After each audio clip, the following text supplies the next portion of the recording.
Delhi cabinet में होने जा रहा है बड़ा फेरबदल।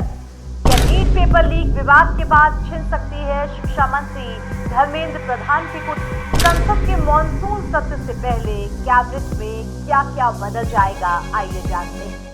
खबरें जोरों पर हैं कि केंद्र की बीजेपी सरकार अपने तीसरे कार्यकाल के पहले बड़े कैबिनेट फेरबदल की तैयारी में है।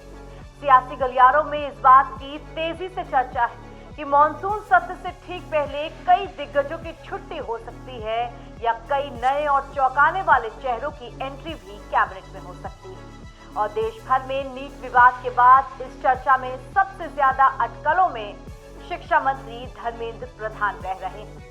आइए बताते हैं आपको कि कैबिनेट में क्या क्या बदलाव हो सकते हैं, किन किन का प्रमोशन हो सकता है और किन किन का पत्ता कट सकता है, साथ ही किन के विभाग में फेरबदल हो सकती है। चर्चा है कि इस कैबिनेट फेरबदल की जद में वित्त मंत्री निर्मला सीतारमण और शिक्षा मंत्री धर्मेंद्र प्रधान आ सकते हैं। वैसे इसमें निर्मला सीतारमण का नाम चौंकाने वाला है और उनका नाम इसलिए लिया जा रहा है क्योंकि सरकार नीट पेपर लीक का डैमेज कंट्रोल करने के लिए धर्मेंद्र प्रधान से शिक्षा विभाग लेकर निर्मला सीतारमण को शिक्षा विभाग की महत्वपूर्ण जिम्मेदारी सौंप सकती है। पिछले महीने मई की 6 तारीख को नीट की परीक्षा का पेपर लीक हुआ था।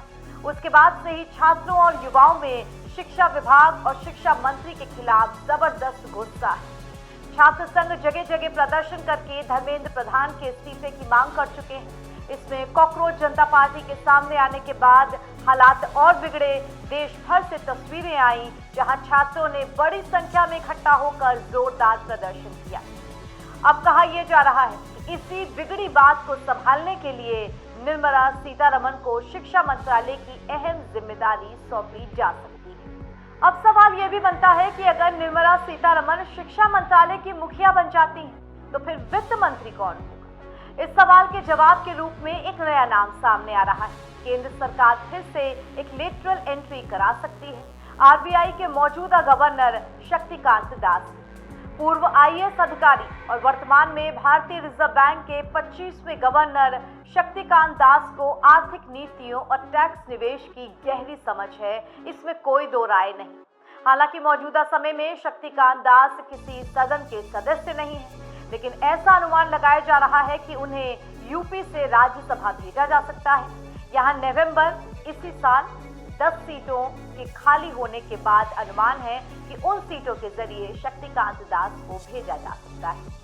ऐसे में अगर शक्तिकांत दास को वित्त मंत्री की कुर्सी संभालने के लिए मिलेगी तो ये एक बेहद अनुभवी व्यक्ति के हाथ में देश का फाइनेंस डिपार्टमेंट जाना जैसा होगा, क्योंकि लगभग 70 साल के शक्तिकांत दास अब तक 8 केंद्रीय बजट तैयार करने वाली टीम का हिस्सा रह चुके हैं। साथ ही वो अगर देश के वित्त मंत्री बनते हैं तो डॉक्टर मनमोहन सिंह और सीडी देशमुख के बाद उस परंपरा को आगे बढ़ाने वाले तीसरे शख्स होंगे जिन्होंने आरबीआई गवर्नर बनने के बाद देश के वित्त मंत्री के पद को संभाला। अब देश में कैबिनेट स्तर पर फेरबदल हो रहे हैं तो कुछ नए चेहरे आएंगे, कुछ की विदाई होगी, कुछ के डिपार्टमेंट में फेरबदल होगी। चलिए एक नजर उन संभावित चेहरों पे भी डाल लेते हैं जिन्हें कैबिनेट में जगह मिल सकती है।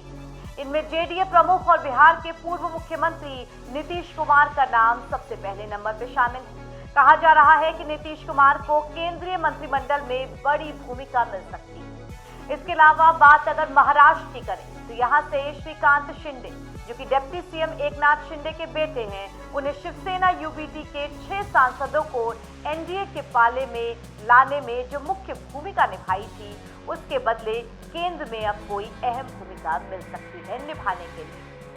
अब आगे बढ़ते हुए बात पश्चिम बंगाल की करें तो यहाँ सुखेंदु शेखर रॉय, जो टीएमसी छोड़कर एनसीपीआई में आए हैं, उनको भी एक महत्वपूर्ण पद दिया जा सकता है, वो भी इस लाइन में है। इसके अलावा अगर पंजाब से बात करें तो राघव चड्ढा का नाम सामने आता है, जो कि आम आदमी छोड़कर एनडीए का दामन थाम चुके हैं। इसके अलावा खबरें ये भी हैं कि अनुराग ठाकुर की भी कैबिनेट में वापसी हो सकती है। चलिए अब बात इसकी भी कर लेते हैं कि किसका पत्ता साफ हो सकता है या किसके विभाग में फेरबदल, किसके पोर्टफोलियो बदले जा सकते हैं या किस पर गाज गिर सकती है।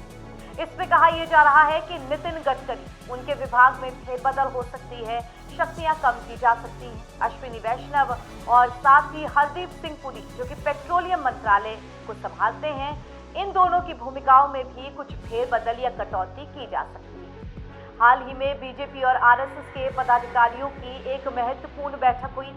इसके अलावा बात अगर आगामी चुनाव की करें तो उत्तर प्रदेश, पंजाब, उत्तराखंड समेत 5 जगहों के चुनाव भी 6 महीने के अंदर ही होने हैं। उन सभी राज्यों के समीकरण भी समेटने हैं। तो फिर देखना दिलचस्प होगा कि मोदी 3.0 कैबिनेट का स्वरूप अब किस तरीके से बदलता है, किन को नई जिम्मेदारियां मिलती हैं और किन के पद छीने जाते हैं, साथ ही किन के पर भी कतरे जाते हैं। जैसा भी होगा, खबरें हम आप तक अपडेटेड लेकर के जरूर आएंगे। फिलहाल इस खबर में इतना ही। देश दुनिया की तमाम खबरों के लिए जुड़े रहिए कंटाप न्यूज के साथ। नमस्कार।